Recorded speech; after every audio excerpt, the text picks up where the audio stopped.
We are now live.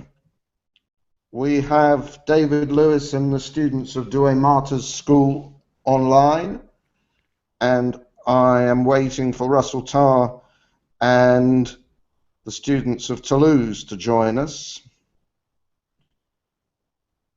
And the subject of our seminar is the impact of war on Russian history, its revolutionizing impact between the Crimean War of the 1850s and the end of the Great Patriotic War and even the Cold War of the 1940s and 50s.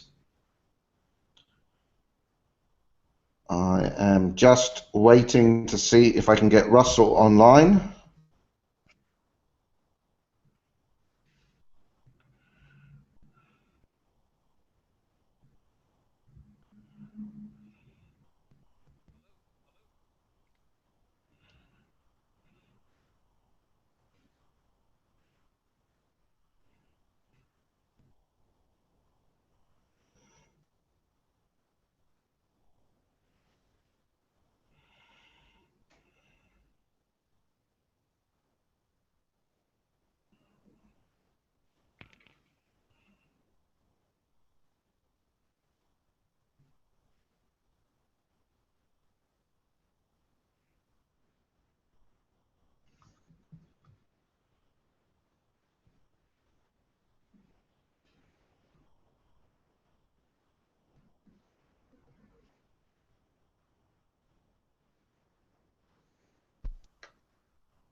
David, do you have your microphone working?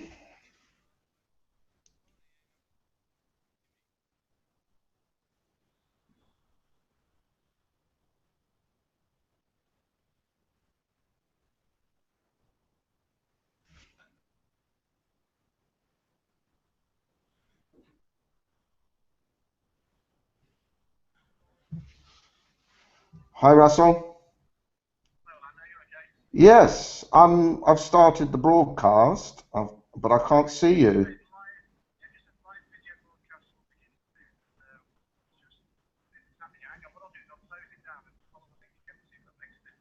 Okay, all right, I'll stay online. I've got David Lewis and another school from West London here, but they have problems with the microphone.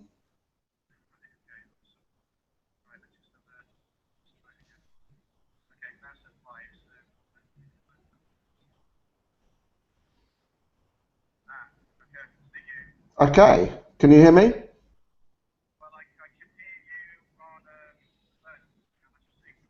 Okay, I'm talking now with the phone down, as you can see.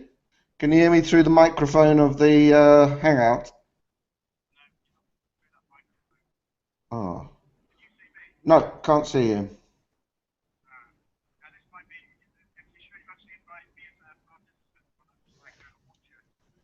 Okay, I'm going to invite people. So I'm going to invite Russell Tarr. I've invited you now. Invitation posted.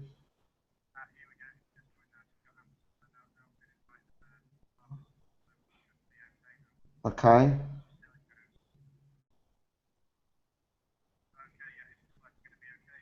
Okay. Okay.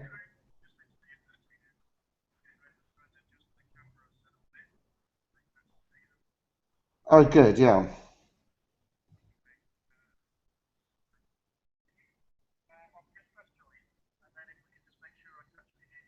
Okay, I can see your icon. Brilliant. We're in. We can hear you now. Take the phone out. Great. Okay. Hi there. Welcome to the seminar. Our subject today is the impact of war on Russian history between the 1850s and the 1940s. I know you're studying at Toulouse from the 1890s, but we will try and bring in some aspects of the Crimean War, but focus on also Japanese War, World War I and II. Can you hear me? Yes. Would you like to ask a question for discussion? We start with Clara. Have you got yours handy? So my question is, would the 1905 revolution have occurred without the Russo-Japanese War? Good question, Clara. I'd like to know what you think on that. It seems to me that it was probably going to happen anyway, although, as with the First World War, I suppose you could argue with the Russo-Japanese War, it intensified the revolutionary struggle by giving the opposition an element of patriotic fervour to rally behind. At the beginning of the war, society gave some time to the regime to try and carry out the war, and everyone thought it was going to be over pretty quickly. And that's probably why the government allowed itself to get into this mess. But once reserves started to be called up, that radicalized the soldier element, took away troops from the capital cities, weakening the regime. And yet, I think, coming back to your question, you know, there was already brewing a radical opposition movement with the liberation movement from 1901 to 2, the calls for a national parliament. And it was in that setting that the war had its radicalizing effect. But some sort of political clash, I think, was bound to happen in any case. I don't think that the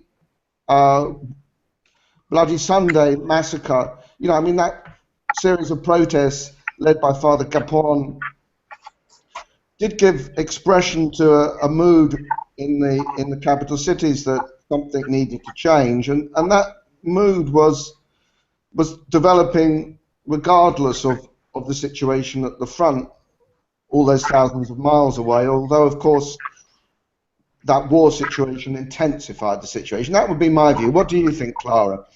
Well, I just thought that the Russo-Japanese War was indeed just a catalyst for the revolution. So I agree that I think it would have happened anyways, but I think that it was the Russo-Japanese War that caused, the Bloody Sunday, because I looked into the, how the Russian people saw the war with the loss of all the warships and all of the land in Port Arthur. So I think that really came into account. Yeah, I think that's a very good point. It was a bit of a humiliation for the Russians. I mean, everyone thought that they were going to win the war easily. No one had thought that an Asiatic power, even one as fast-growing as Japan, could dent the huge military machinery of the Russian Empire. So the government lost a good deal of face as a result of the catastrophe at Port Arthur, and then the way the war just went from bad to worse. But I think you could turn your question around a little bit, that in some ways, maybe the war could have really intensified the revolution once the street protests developed in 1905, if it had gone on longer. In a sense, the fact that Nicholas was able to bring the war to an end in order to concentrate on the domestic sphere, the fact that the Treaty of Portsmouth was relatively lenient on the Russians, you know, they got away with a situation that could have been much worse. So that, in other words, what I'm suggesting to you, if you want to go into this what-if discussion, is that if the Russo-Japanese War had gone on longer, or if the treaty had been more punitive against Russia, the situation could have got more radical in the autumn of 1905 than it did. Okay, Christian, you've got a question about the 1904-05 Russo-Japanese War as well. Yeah, so my question is, was the war in Japan deliberately engineered by the Tsar to distract attention from problems at home? I didn't quite hear you there. What are you saying? Was the war started by Nicholas? Christian, why don't you come up to the chair here, just to make things easier. It's such a large group. What I'm going to do is just just from the technical point, your camera seems to be going all over the place. I see this because it's such a large group, and I'm trying to get them all in shot. But I'm just going to. Okay. Yeah, here. So we'll have this as the hot seat, right? Right, So sure. you can always be looking at the Yeah, screen. that's a good idea. Whoever's Okay. speaking can be doing that. So if Introduce yourself and then ask your question. Right, okay. Okay, let's just get in position and try this first now. So if I do something like that. Yeah, that I can see. Yeah, I can see you. Hang on. That isn't going to work. Hang on. So if you just bear with me for 1 second, I'm just trying to get in the best position possible here. What else can we do? Can we use that? Yes, go ahead. Use that probably. Sorry? Do you have questions to hand? Yeah, I do. There you go. Okay. Okay. Okay, I think Right. that format will be a lot better, won't it? So you can have a bit more of a conversation now. Right, okay. Yeah. So my question is, was the war with Japan deliberately engineered by the Tsar to distract attention from problems at home? Well, no, I don't buy into that theory. I think they underestimated the willingness of the Japanese to fight against themselves. I think they saw, they were lulled into a full sense of security, perhaps. Nicholas was blind to the possibility that Japan might actually attack, and perhaps arrogantly thought he could play the old game that the Russians have played against the Turks in the Crimean War, for example, of just using force, just using the threat of war in order to gain diplomatically. So, the Russians' counter-proposals against the Japanese ideas for spheres of influence in Korea and Manchuria, the Russian counter-proposals seem to suggest a government quite confident that it was not going to have to fight to get its way because the Japanese were too terrified to attack the Russians.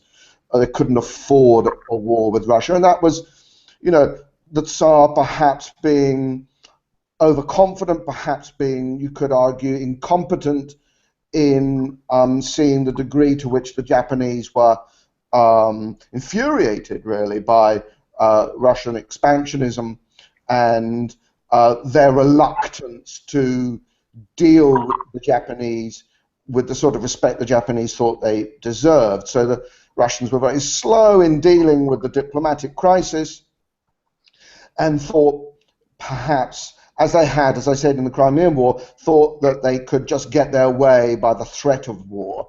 And so the attack on Port Arthur, which came, before the Russians had received the Japanese declaration of war, was a complete surprise for Nicholas. So I don't think that suggests Nicholas was planning on war to distract attention from his domestic problems. But you think that that's a possibility? Well, I would argue that it is, because Minister of the Interior, Vyacheslav Plevs, Yes. he famously remarked that only a short victorious war would stem the tide of revolution. So do you think that perhaps it could be the Tsar Nicholas's desire to sort of stimulate nationalist sentiment that could have triggered the war itself, or led to the war? Yeah, I wouldn't put too much emphasis on sort of comments like Plavers. Okay. It's easy to sort of build a lot of interpretive significance where, these comments, you need to look at the context of that comment, or how it was quoted, or how it entered into the versions of the Russo-Japanese War. Certainly, with hindsight, you could say the war might have been used by the regime to distract attention and rally nationalist fervor behind it, and certainly the propaganda at the time of the outbreak of the war, the depiction of the Japanese as, in these racist imperialist terms, as sort of the yellow peril, and there were cartoons showing the Japs as they were called, as sort of yellow monkeys and all the rest of it, that they were going to be easily beaten by the Russian military might. And so to a certain extent, yes, with hindsight, you could say that propaganda suggests a motive by the government to use the war to silence opposition. And, if you look in Russian history and look at the news today, you might say that Putin today is using the Ukrainian war to silence opposition and rally people behind the regime. So it's not, but it's not. It's a possible interpretation, but it's to assign motives and show how those motives can be pinned down to policies, statements, intentions behind particular actions at the time is a more difficult case to make. So I'd be wary of doing that. Although, of course, that then comes down to how you see history being made, whether it's all part of planning or whether things just happen and states find themselves in wars almost by accident because of the build-up of tensions and their inability to read what's going to happen next.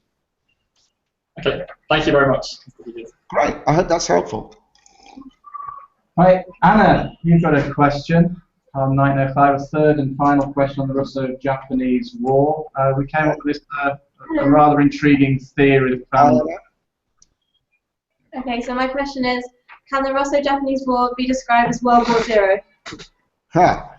Yeah, well, this is a phrase used by Gary Cox and others, isn't it, in a book they've called World War Zero, a collection of essays on the Russo-Japanese War. I would say actually that a better case could be made for World War Zero being the Crimean War, in the sense that the Crimean War was fought by Russia against a European alliance that saw Russia as a growing power and a threat to the concert of Europe and to bigger geopolitical balances in the Near East. And that problem of Russia's expansion, which came to threaten Germany before 1914, that didn't go away with the defeat of Russia in the Crimean War.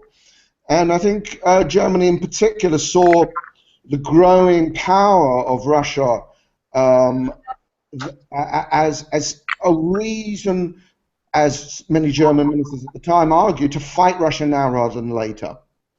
So you could say World War Zero really is the Crimean War, although the case for Russia-Japanese War being seen as World War Zero, I can see the arguments that it involved America in particular in the diplomacy, that it brought to light Japan as a major power, and it exposed Russia itself to the problem of having to fight on two fronts, which would preoccupy it throughout the 20th century. And of course, it raises again the issue of Russian expansionism and what are other powers to do with that. But I don't think the Russo-Japanese War could be made out to be World War Zero in the sense that it didn't really involve other European powers and didn't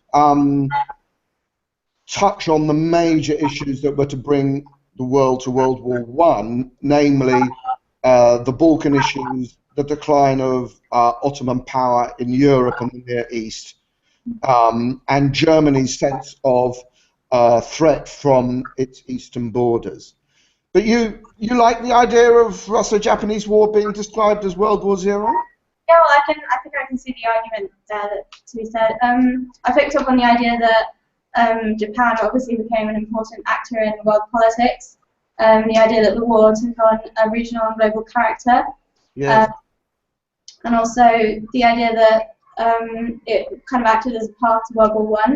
It changed the balance of power in Europe by leading to the Entente and finally the Triple Entente, and thereby this isolated Germany and led to the arms race.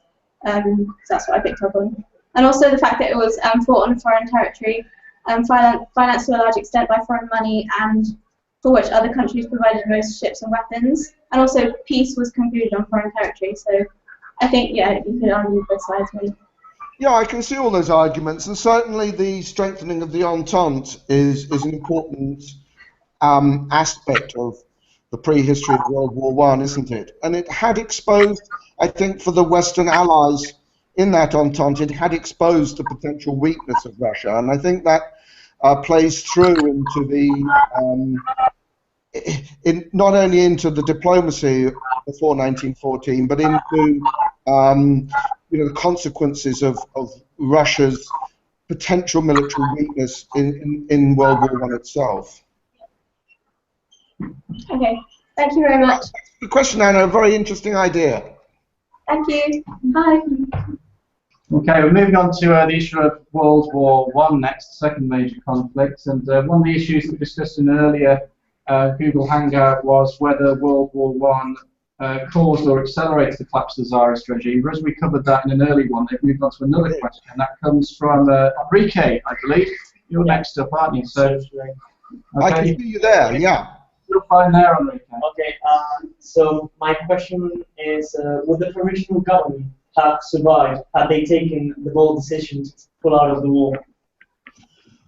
Wow, that's a big what-if question. I think my instinct tells me that it certainly could have survived until the Constituent Assembly elections, and therefore, you know, the decision to go and launch that offensive in the summer was certainly disastrous. Although whether the radicalization of soldiers, workers, peasants at home, impatient for social reforms before those elections, you know, whether that impatience would have ended in a second revolutionary upsurge at some point in 1917 without the offensive is harder to say. I think by the summer when that crucial, or by the spring when that crucial decision is made to launch an offensive, you have to bear in mind that thinking of the provisional government. And in that sense, I'm not sure your question is a really true what-if question, because it seems to me inconceivable that Kerensky and the other members of the provisional government would have, you know, sort of not reinforced its commitment to the Allies. The February Revolution had, to some extent, broken out for patriotic motives, with the idea that you needed a revolution to continue the war. And so the launching of the offensive was seen as a way of reinforcing the commitment of Russia to the Allies. At a time when America had committed to the war, it seemed a winnable war. And sure, we can say that Kerensky, you know, in touring the front, fooled himself into thinking how strong an offensive could be, fooled himself into thinking that people would fight, when actually by May, June, the mood of most soldiers was not to fight. But I think we have to, you know, we have to give some credence to Kerensky's belief that it was a winnable war and that they couldn't possibly pull out of it. But of course, once the offensive is launched, then yes, we can certainly see that from that point it's disastrous. You can draw a straight line from the, you know, the threat to reinforce the offensive by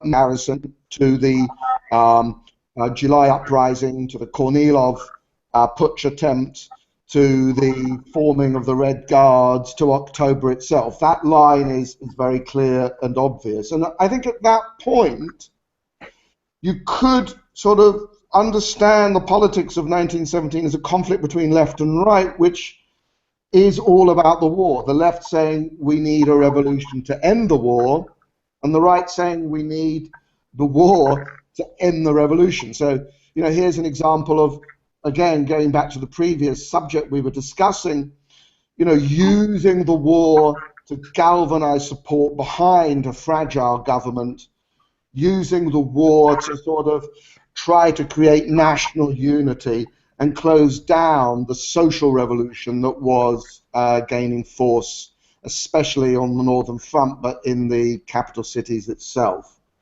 So it's a disastrous decision by the provisional government to launch the war. Certainly we can see that once that decision is made, the October Revolution becomes much more likely, or some sort of radical revolution against the war becomes much more likely. But I think we have to give some sort of allowance to the provisional government for thinking that the war was winnable. And so, you know, it's a tricky what-if question to ask. What do you make of that? Well, I was thinking that I think the provisional government did in some cases a good decision in sustaining the war, since they had a commitment with Britain and France, and since France and Britain had been funding them and had invested so much money in Russia, I thought that if they had pulled out, they would have lost all the support from the other democracies from Europe, and they would have been in a worse situation than if they had stayed in the war, because they would have lost support, and they would still have the problems with inflation, the hunger, and the problem with the peasants. So I just think that if they would not have survived, I don't think they would. They would have lasted as long if they hadn't stayed in the war.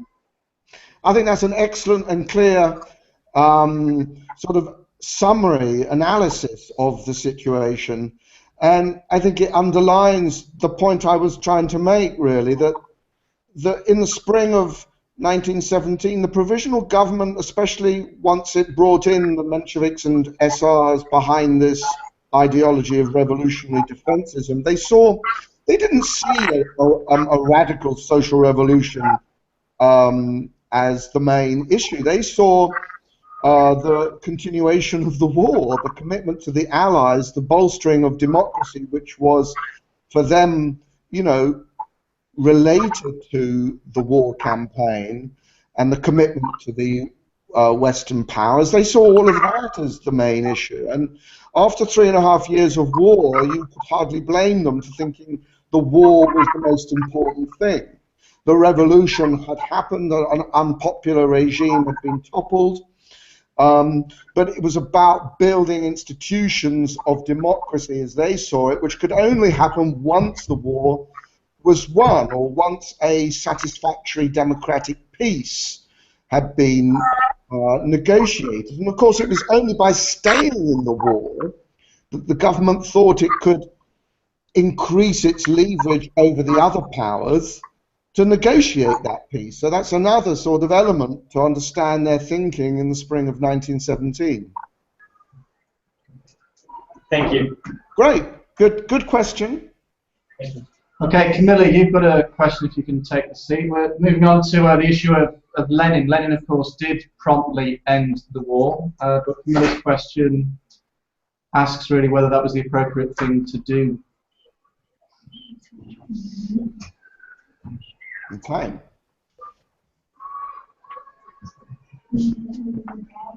Hello. Hello, I can't see you. Oh, sorry, that's because Enrique wasn't in the seat. Okay. Okay, so my question is, was Lenin right to sign the Treaty of Brest-Litovsk? Wow, well, I think in his own terms, yes. Indisputably right, because if they hadn't signed the Treaty of Brest-Litovsk, the Germans would have unseated the Bolsheviks within weeks, if not days. And the result of that would have been the collapse of all revolutionary initiatives since the spring of 1917. Arguably, and this was the great fear of many in Russia, they would have brought back the Romanovs or some sort of monarchy, and much of the Russian Empire would have been under German domination, as Ukraine proved to be for much of 1918, until the Germans were defeated in the war. So, as Lenin put it in those debates he had with Bukharin and others on the left of the party who wanted to fight a revolutionary war, you know, we cannot afford to fight because we will lose. And we can't defeat the German army with a bunch of Red Guards. Our regular army is demobilizing itself. The railways were packed with soldiers simply going home. They thought the October Revolution meant the end of the war. And so, as Lenin put it, we can't fight and just hope, as the left of the party argued, that by fighting with Red Guards, we would spark a revolution in the West. That was a completely utopian view, I think, for Lenin, who was always very pragmatic on this. And as he famously put it, we cannot go on fighting hoping for a revolution in the West. because we have a fully grown baby in our revolution, as he put it. We can't just hope for that. Europe is pregnant, he said, but Russia has a fully grown, fully born baby of a revolution, and so we have to consolidate that revolution, defend that revolution by signing the Brest-Litovsk Treaty, shameful though it is, a catastrophe though it is for the Russian economy, because otherwise the revolution will be lost.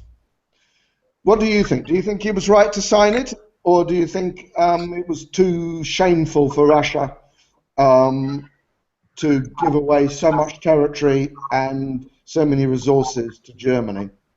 Well, I saw it as a huge ideological betrayal for the Bolsheviks, and also it prevented any sort of ideological world revolution from taking place, as it strengthened the regime of the Kaiser in Germany. But not only that, it inevitably led to the outbreak of civil war in Russia, as it strengthened anti-Bolshevik sentiment. So I think that it could have ultimately been a negative thing for Lenin to sign the Treaty of Brest-Litovsk. Well, that's very persuasive, and I can see the power of both those arguments. But I wonder whether you think that the international movement was strong enough in the first months of Soviet power to really put much weight on a revolution breaking out in Germany or Central Europe to support the Bolshevik Revolution. Do you think that's a realistic hope, which is obviously the thinking of Bukharin and those on the left of the party? Perhaps not. Well, I guess within Russia, what really struck me was that it could have strengthened those that were against the Bolsheviks, or could have united the opposition against them. So not only from an international perspective, but also within Russia, it could have also been a negative thing. Yes. Yes, certainly. I would go along with the idea, your second point previously, that by signing the Brest-Litovsk Treaty, it made civil war much more likely on a large scale, because the left SRs who had supported the Bolsheviks now left the Soviet assembly in protest, and it gave, as you just said, quite rightly, I think, it gave the anti-Bolshevik forces a very powerful political unity, and brought in the Allies, because the anti-Bolshevik forces were now being supported by the British and the Americans, precisely to bring back Russia into the war. So it enlarged the likely scale of civil war. And it was, as you say, a really high price for Lenin to pay, both internationally and domestically, to consolidate his revolution. But I think that's how Lenin saw, his revolutionary strategy. He was prepared to go it alone in Russia if necessary. It was important to have the dictatorship of the proletariat, as he put it, in one state at least, in order to start building a social revolution. And in that sense, maybe isolated though they were, civil war as another type of war was part of the revolutionary strategy. You could divide the country, in revolutionary terms, between those who are behind the Bolshevik regime and those who were against it. You would know your enemies. You could turn revolutionary terror. You could turn all the energy of the social revolution against those who were rallying behind the counter-revolutionary armies. Thank you. Great question, great points you've made there. Right, moving on to World War II. Oh yes, Suzanne, take a seat. Suzanne's feeling a bit shy today, by the look of it. Who's asking the next question? The next question is from Suzanne. Have you got the question handy, Suzanne? Yes. Right, so Suzanne's a little bit Okay. Go again. The question was, Suzanne, what? How well did Stalin prepare the USSR for the Second World War? No, the first. Oh yeah, the second one. Second War, yeah. Well, I'd say he prepared it pretty badly. In signing the pact with Hitler, he had put a lot of trust in the Germans, didn't think that it was likely that the Soviet Union would be attacked. Spent much of 1940 and early 1941 sending the Germans massive amounts of materiel for their war machine at a discounted rate, and moved the defenses westward, dismantling those around Minsk in order to start building defenses further west, thinking all would be well, and ignored intelligence reports of a German build-up on the Soviet border, would have those agents coming back reporting on the build-up arrested for trying to work for the British and the French to lure the Soviets into the war. Completely misread the situation, and I think admitted as much when, you know, in June 1941, the Germans launched their massive invasion force. Stalin is thrown into a panic and takes to his bunker effectively, has what some historians would call a nervous breakdown, is alleged to have said, you know, we have F dot dot dot ed, the revolution that Lenin had created. And you know, it was several weeks before he began to sort of pull himself together and come to the public sphere to try and rally the country to turn around the situation, which, you know, took 1 or 2 years to do, not by any real initiative of Stalin as such, but simply by the efforts of the Soviet people in defending their cities, in volunteering, in all sorts of ways to fight and to support the front.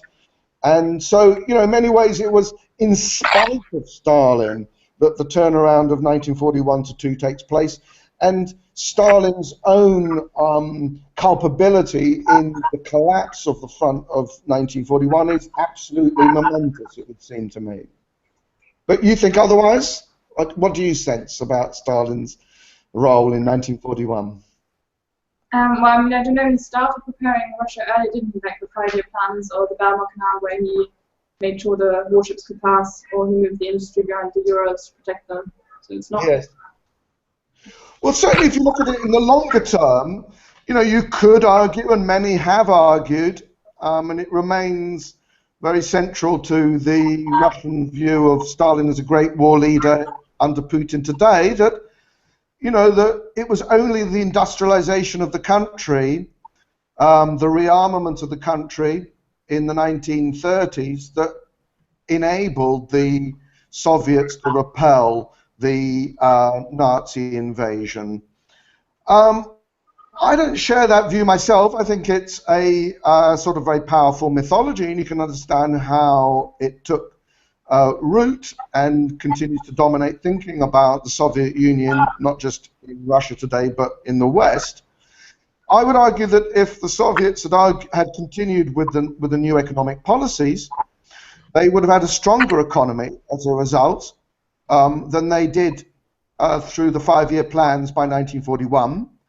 And if they hadn't launched collectivization, which was obviously the first stage of that industrialization drive, they wouldn't have had a population, especially in Ukraine, where collectivization had terrible, catastrophic consequences, mass famine and so on, or Belarus, likewise. They wouldn't have had a population so anti-Soviet.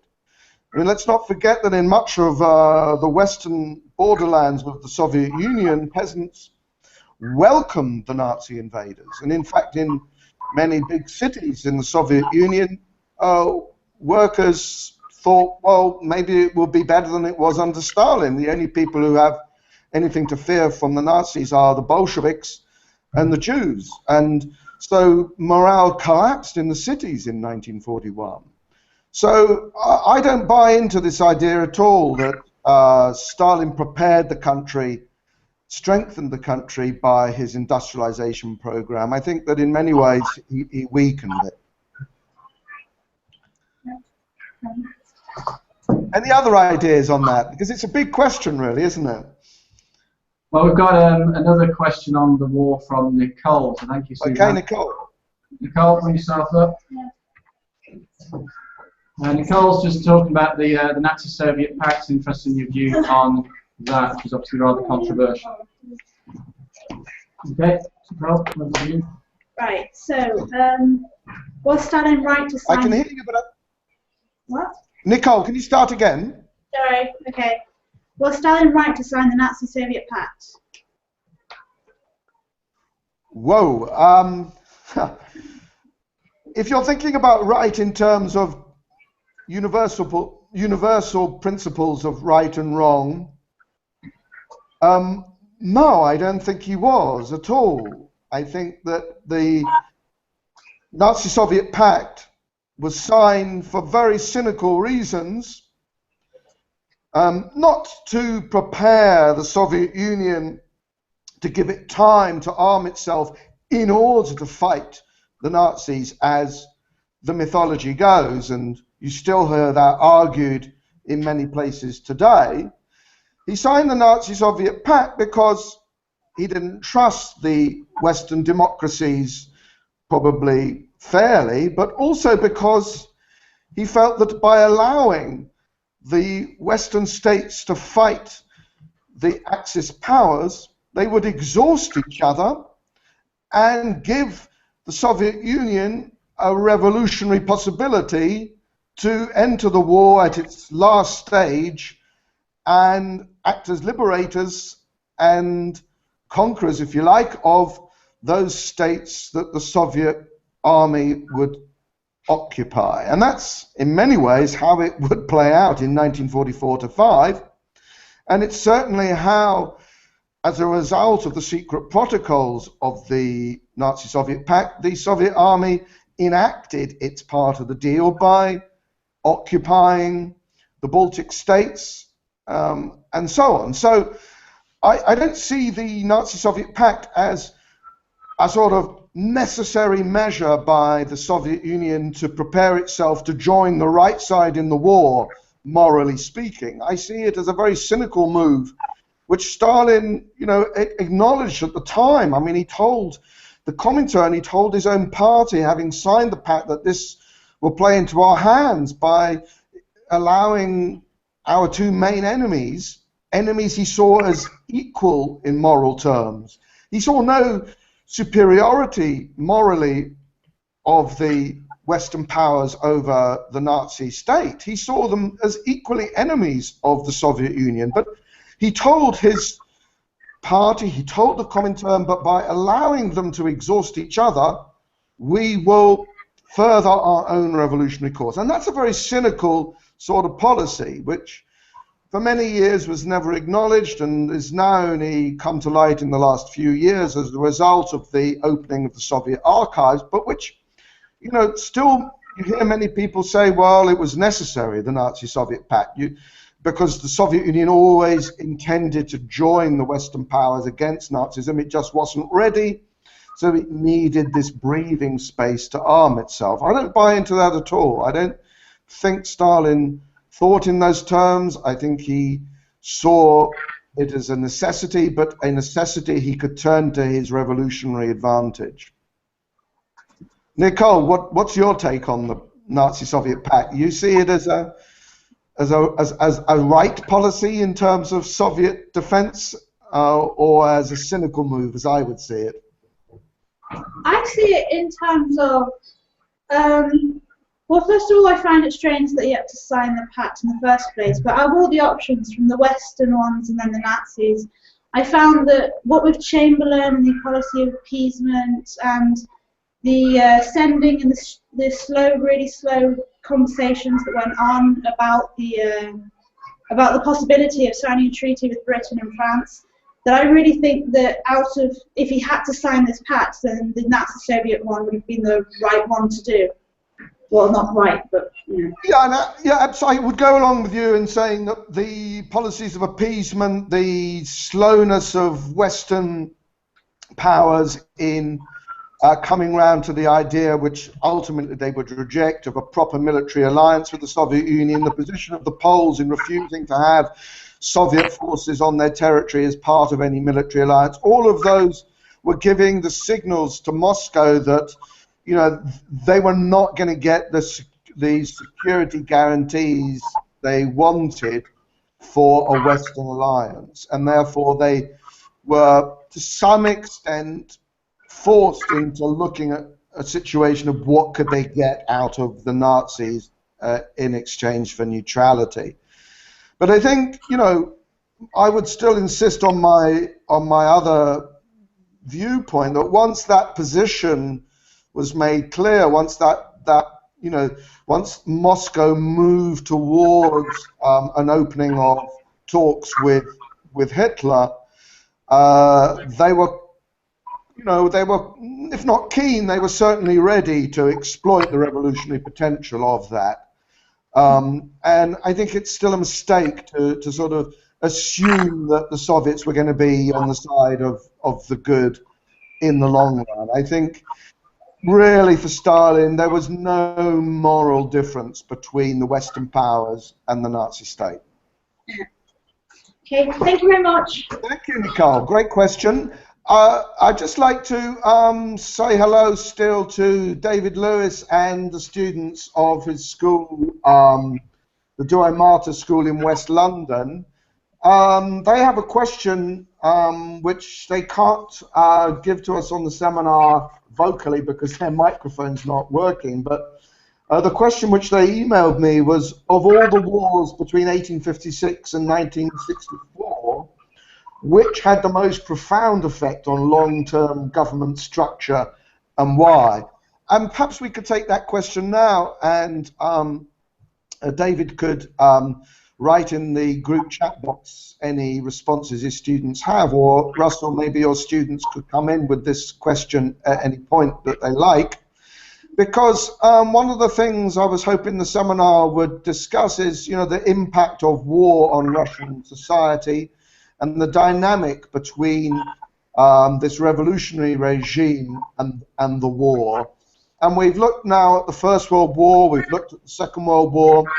I think the Bolsheviks understood better than anybody the revolutionary potential of a war situation. They had come to power in 1917 by exploiting the weaknesses of the provisional government as a result of the First World War. They knew were actually, I think, to a great degree paranoid about the possibility of a new revolution exploiting any war situation, and that could be said to explain the sort of prophylactic measures of Stalin in the Great Terror to wipe out any threat of a fifth column exploiting a war situation which was becoming a real possibility in the late 1930s, and to eradicate, over-insure, as Molotov put it, any possible fifth column element by simply incarcerating or exterminating them. So the dynamic relationship between war and revolution is very important, I think, to understand 20th century history. And so to answer the question put to us from the Douai Martyrs School, I would say actually it seems clear to me that the First World War had the most profound effect in shaping long-term government structures, most obviously because clearly it was crucial in bringing down the Tsarist monarchy after 300 years in power, and in destabilizing the provisional government after only a few months and enabling the Bolsheviks to seize power as a result of that failed offensive of the summer of 1917 and the huge problems it created domestically in terms of the loss of morale of the soldiers, their fear that the government was going to use the war to eradicate the revolution and stop the power of the soldiers of Order Number 1 to closed down the Petrograd garrison by sending off the soldiers to the front. So, you know, the idea of the revolution in danger, the call to revolution mounted by the Bolsheviks in the autumn of 1917 was very much based on the fear that war would be used to close down the revolution and launch a counter-revolutionary military dictatorship or anything required to stop the revolutionary power of the soldiers above all. So certainly I'd say the First World War had the most profound impact. Politically, I'd say it also had a profound impact economically. It was because of the First World War, going way back to 1914-15, that the Russian government, you know, even before 1917, begins to move towards a planned economy. Gosplan, the Soviet planned economy, is a product of the First World War. And I would say it was absolutely fundamental, the First World War, in its radicalizing impact on the mass of the population. So if you think of it, the huge numbers of soldiers brought out of the villages across Russia, put into uniform, given guns, introduced to the new ideologies of the city through their interaction with soldiers at the front, given powers of social organization through the army. All of these had a deeply revolutionizing effect on a very large number of people that would transform Russia socially and politically in the years after 1917, because it's the soldiers of the front coming home in 1917, entering into the Soviets, entering the Red Guards, taking over control of the factories, entering the Soviet bureaucracy, the party after 1917. It's all of these forces that actually enables the Bolsheviks to build their dictatorship. And so it's not just in... Russell, come in, please, yeah. I mean, in terms of like the impact on political, military and so on, I agree that World War I had the most profound effect, but ideologically, I was reading just yesterday in preparation for this, that maybe the Russian Civil War's been overlooked a little bit in the way that it perhaps destroyed the revolutionary principles of the Bolsheviks. Well, as a historian of the Civil War originally, I would certainly go along with that, but I would say that we need to see World War I, 1917, and the Civil War as all part of one continuum, really.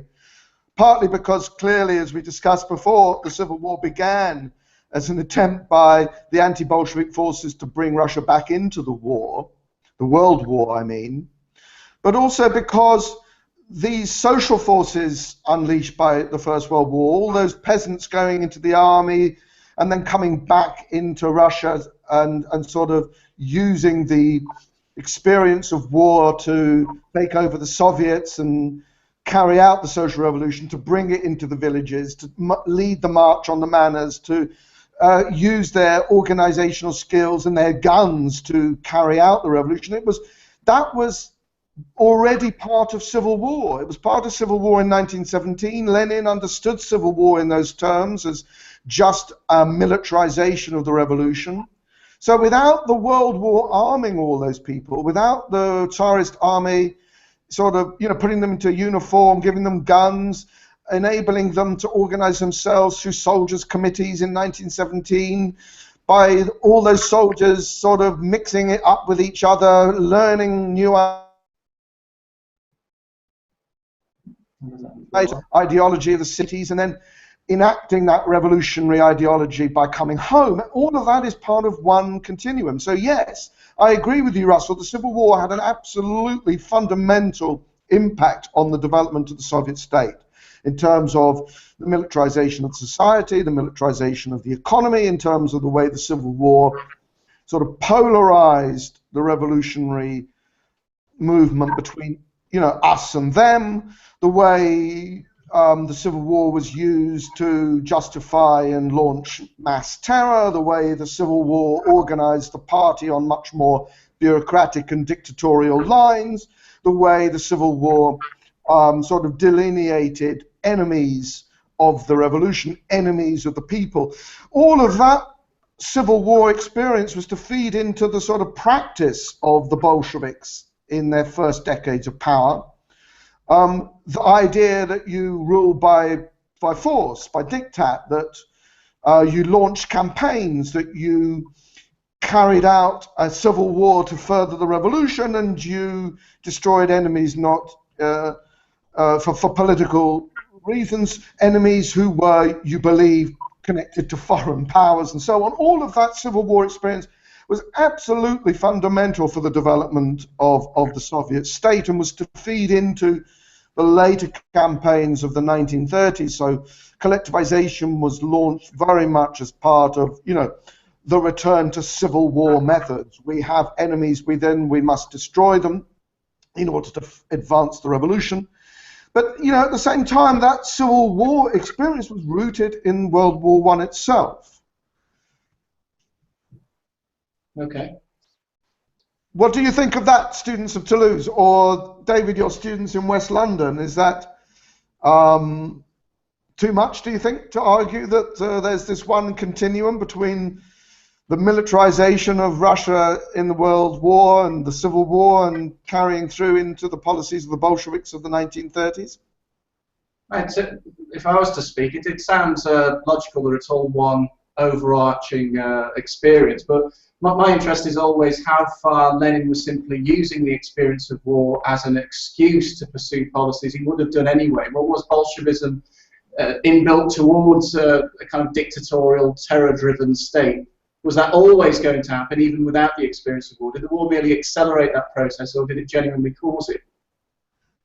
I think it accelerated it. I mean, you can certainly say that Lenin's ideology looks at revolution in terms of, putschism. You seize power, you organize military forces to consolidate that power and eliminate your enemies, and it's only by statist methods that you can begin the social revolution. And that's an ideology that developed in Russia because of the weakness of society, because it seemed a hopeless task to organize society democratically for a revolution. So Lenin has that ideology. And I think he sees the war as an opportunity to carry out that plan.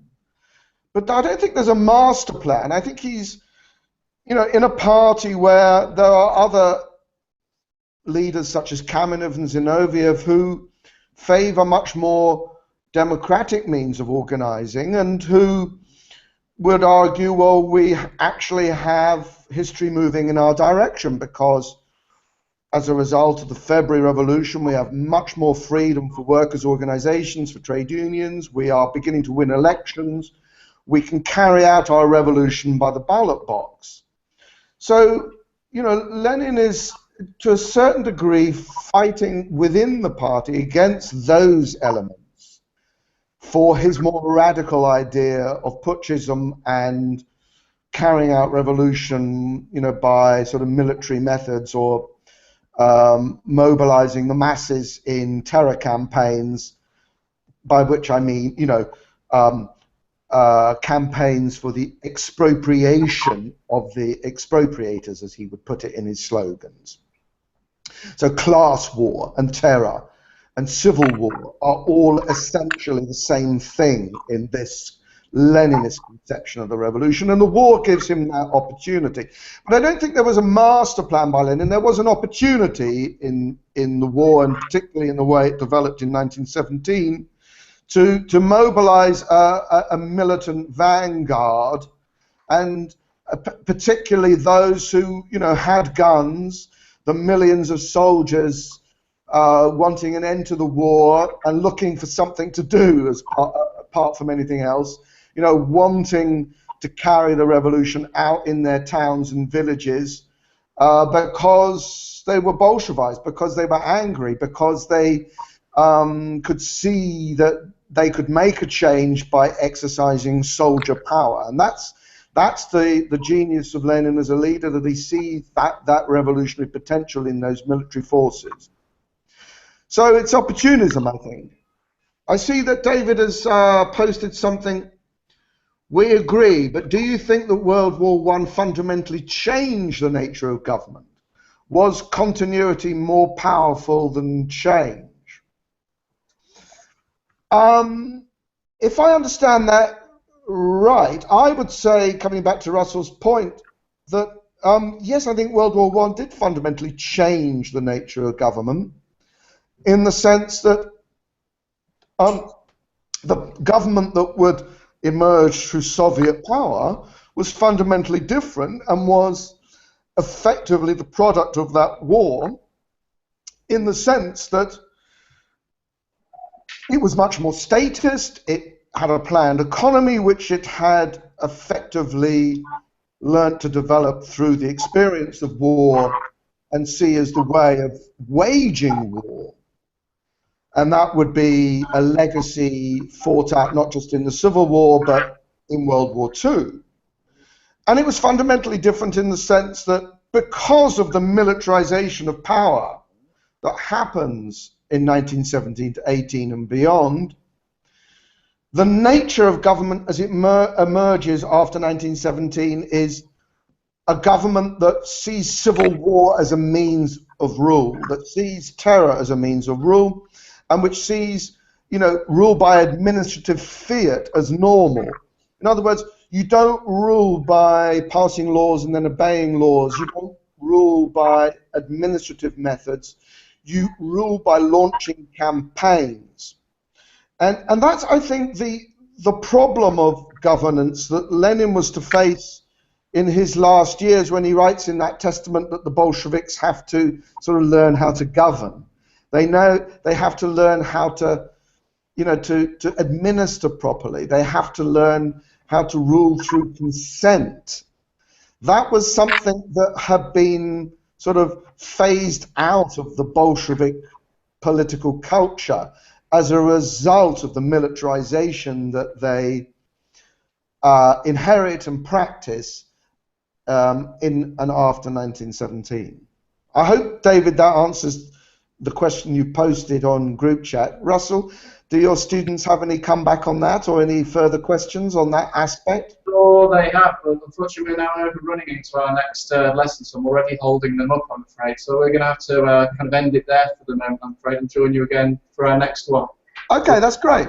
That's great. I can see that David Lewis is signing off too. I hope the questions have been answered. I'm sure we can pick up many of these elements in the next seminar, which will be about how we should explain the continuity of authoritarianism in Russian political culture over the last 100 years or so. That's great. Thank you very much. Great. Thank you, Russell. Thank you, David.